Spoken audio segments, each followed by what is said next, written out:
दोस्तों, क्या आप भक्ति मार्ग पर लगे हो? मोक्ष पाना चाहते हो? क्या इसके लिए माता दुर्गा जी की भक्ति कर रहे हो? ब्रह्म की भक्ति कर रहे हो? तो आपके लिए यह जानना बहुत ज़रूरी है कि माता दुर्गा और ब्रह्म ने भक्ति के संबंध में क्या मार्गदर्शन किया है। तभी आप मोक्ष प्राप्त कर पाओगे, वरना सब व्यर्थ। सबसे पहले जानेंगे माता दुर्गा जी ने क्या मार्गदर्शन किया है। इससे पहले मैं आपको बताना चाहूँगा कि मैं संत रामपाल जी महाराज जी का शिष्य हूँ और जो भी आपको ज्ञान, जो भी प्रमाण, जो भी कुछ मैं दिखा रहा हूँ वह हमारे गुरु जी के बताए ज्ञान के आधार पर ही है। तो इसलिए इसमें डाउट की कोई उम्मीद नहीं।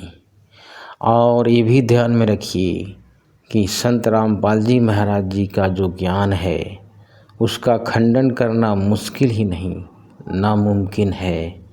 चाहे तो आप प्रयास करके भी देख लो।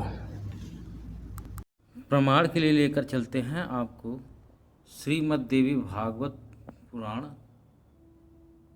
इसके स्कंद 7, ये रहा 7।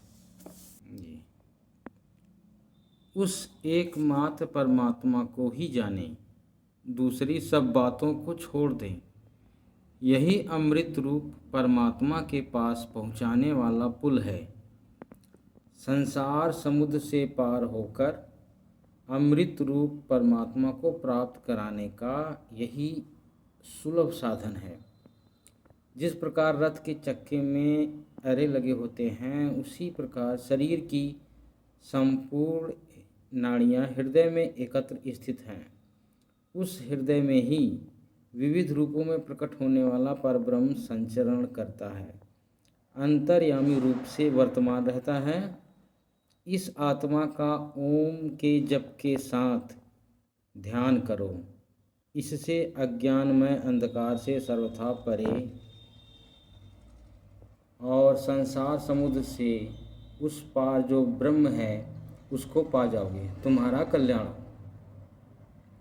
वह यह सबका आत्मा ब्रह्म लोक के रूप दिव्य आकाश में स्थित है। इसको याद रखना कि ब्रह्म कहाँ रहता है? ब्रह्म लोक दिव्य आकाश में स्थित रहता है। यानी माता दुर्गा जी ये बता रही हैं कि ब्रह्म का मंत्र ओम है, इसके जप के साथ ध्यान करना है, यानी ब्रह्म की भक्ति करनी है। ठीक। तो मेरे मित्रों, यदि आप दुर्गा जी की भक्ति वास्तव में करते हो तो उनकी बातों को आपको मानना चाहिए। यदि मान लोगे तो आपका काम बन जाएगा। यानी दुर्गा जी बता रही हैं कि ब्रह्म की साधना करो, तो ब्रह्म की साधना करनी चाहिए।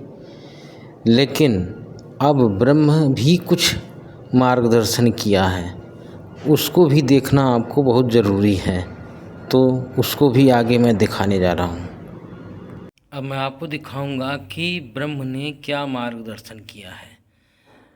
अब इसके लिए उठाएंगे भागवत गीता अध्याय 8, ये अध्याय 8 श्लोक ये 13।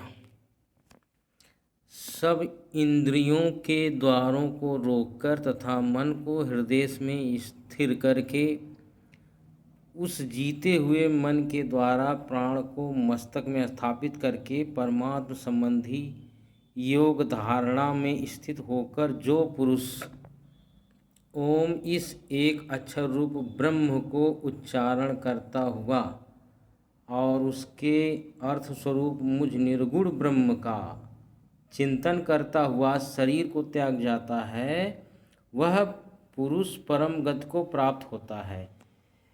यानी ये कह रहा है मुझ निर्गुण ब्रह्म का। देखिए, तो ये सिद्ध हुआ ना कि ये ब्रह्म ही ज्ञान दे रहा है, और जो ये बता रहा है कि ये इंद्रियों को द्वारों को रोक करके ऐसे फिर ओम का इस उच्चारण करना है, फिर परम गति होगी। तो इससे ये सिद्ध हो गया ना कि ये ब्रह्म जी गीता का ज्ञान दिया है और ये गाइडलाइन दे रहा है यहाँ पर। ये तो क्लियर हो रहा है। देखिए जैसे इससे पहले देखिए ये दुर्गा जी भी बता रही हैं कि ओम के जप के साथ ध्यान करो, और फिर यहाँ बता रही हैं, ये देखिए कि ब्रह्म को उसका लक्ष्य कहा गया है।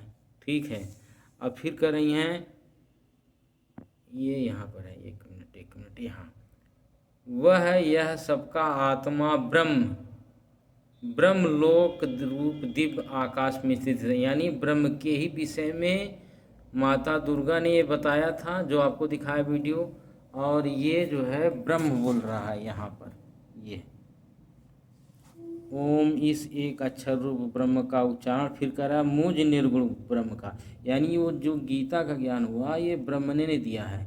इतना स्पष्ट हो गया कि ये गीता का जो मार्गदर्शन है ये ब्रह्म ने दिया है। तो इसके अध्याय 18 की श्लोक 62 में आते हैं। देखिए यहाँ 18 श्लोक 62 में देखिए ये 62, हे भारत यानी हे अर्जुन, सब प्रकार से उस परमेश्वर की ही शरण में जा। उस परमात्मा की कृपा से परम शांति को, सनातन परम धाम को प्राप्त होगा। यानी उस अविनाशी परमात्मा को प्राप्त होगा, सनातन यानी शाश्वत, जो सदा रहने वाला अविनाशी, परम धाम यानी मोक्ष स्थान है, वो श्रेष्ठ स्थान को प्राप्त करोगे। अब ये तो ब्रह्म ने ये मार्गदर्शन किया कि उस परमेश्वर की शरण में जा, और उससे पहले बताया कि ओम का मंत्र जपो, मुझ निर्गुण ब्रह्म को प्राप्त करोगे। तो इसका मतलब ये है कि ब्रह्म ने किसी और को कह दिया शरण में जाने के लिए। अब आते हैं गीता अध्याय 4 श्लोक, गीता अध्याय 4 श्लोक ये 5। हे परंतप अर्जुन, मेरे और तेरे बहुत से जन्म हो चुके हैं, उन सबको तू नहीं जानता, मैं जानता हूँ। इस श्लोक से ये सिद्ध हो गया कि ब्रह्म भी अपना जन्म मृत्यु बता रहा है, यानी ब्रह्म भी अविनाशी परमेश्वर नहीं है। इसलिए जो अभी पूर्व में गीता अध्याय 18-62 श्लोक में कह रहा है उस परमेश्वर की शरण में जा, तो वो भिन्न परमात्मा सिद्ध हो रहा है। ठीक है,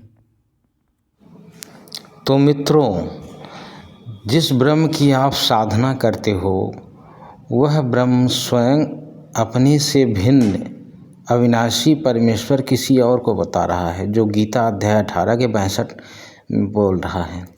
और उसके बाद गीता अध्याय 4 के श्लोक 5 में अपना जन्म मृत्यु बता रहा है। यानी ये कहना चाह रहा है कि मेरा जन्म मृत्यु होता है, तुम उस परमेश्वर की शरण में जाओ।